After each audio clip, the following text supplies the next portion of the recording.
করিম কাকা এই প্রমোট মাস্টারি করতো, দোহারি করতো। তো কোন বয়তির সাথে জন্য গেছে যশোরের দিকে গান গাওয়ার জন্য, ওই যে জুয়ের গান হইতো তাকে টিকিটের গান, তো ওনার হইলো আমাশা হয়েছে। আমার শৈলী পরে ওই গান টান থুয়ে খালি বদনিনের দরবারে, বদনিনের দরবারে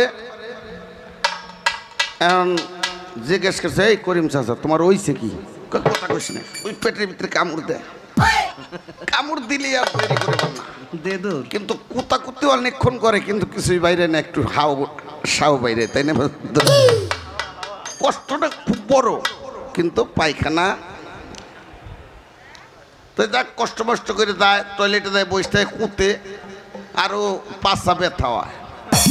তো সমস্যাটাই থাকে না, সমস্যাটাই ঘটছে হইল করিম